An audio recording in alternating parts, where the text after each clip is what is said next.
You ever watch a movie and think, wow, this is sweet, romantic, hilarious, and also definitely a felony? Yep, that's Oh Hi. Director and writer Sophie Brooks has turned in with her second feature a twisted little rom-com that tickles funny bones and tugs heartstrings simultaneously. But then it kind of freaks you out because this girl is crazy. Now, as a man, I'm safe with this comment because Sophie built that environment in an honest and charming way. Yeah, this bad boy, or girl in this case, is doing donuts around the usual pedestrian cinematic tropes, and it all starts with the cast. The ensemble fits into each other like an old puzzle, tight, but a little wiggle room. Molly Gordon portrays hopeful Neuroses to a T. Logan Lerman cradles subtlety like it's a precious treasure.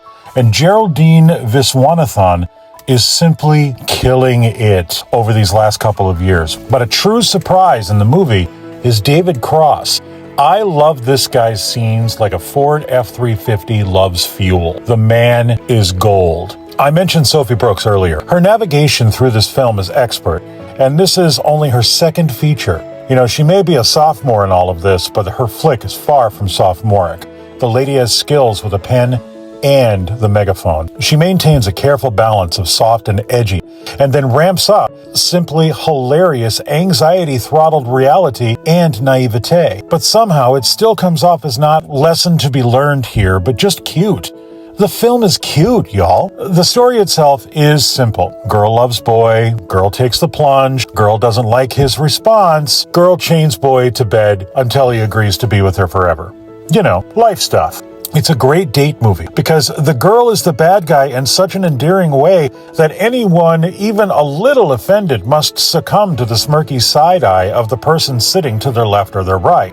You'll especially know you're in trouble, though, if one or the other, or both, suggest going to find some chains and handcuffs at the end from wherever store you buy certain things like that. The film is romantic. The film is deranged. It's kind of a love letter to the way we desperately cling to connection. Okay, now, rarely is a film perfect, and this one is no different.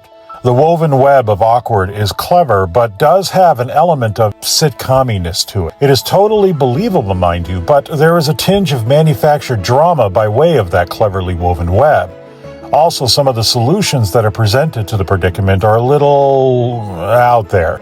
But this feels so on brand for the characters that you sort of just facepalm and go with it. Luckily, the pace is tight. Very little drag in this ride. And the final few minutes just leave you with a, I didn't expect to smile at this kind of charm. The biggest win is that it refuses to teach, preach, or beach. Beach? Yeah, we'll just go with that. It doesn't try to make men or women the enemy, or the savior for that matter. Alternately, it doesn't make fun of women or men any more than they would make fun of themselves. It just lets characters be messy, like all of us are in real life. This is the kind of flick that throws its hands up and says, hey, love and loneliness makes you do stupid stuff. Sometimes that includes chains and peeing in a ceramic salad bowl. Oh, spoiler alert, damn it. It's self-deprecating without being self-loathing, and that's rare. Also, this is not a Hallmark hostage dramedy, and let's be honest, it very well could have been, unless you really like that kind of stuff. And if you do, then maybe just watch Hot Frosty again. Now, the big question, do you see this in theaters or wait for streaming? Here's the deal. This film is already being ghosted at the box office.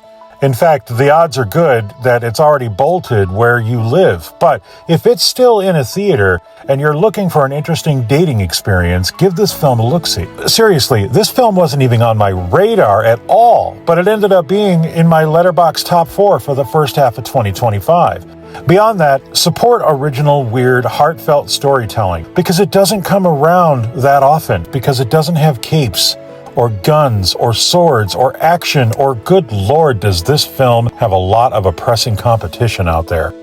Hollywood's brutal, man, but for sure, check this out on streaming. Maybe even prep ahead of time if you know what I mean. Good, bad, or ass awful, every film deserves to be explored, so subscribe for more reviews and a few snacks along the way.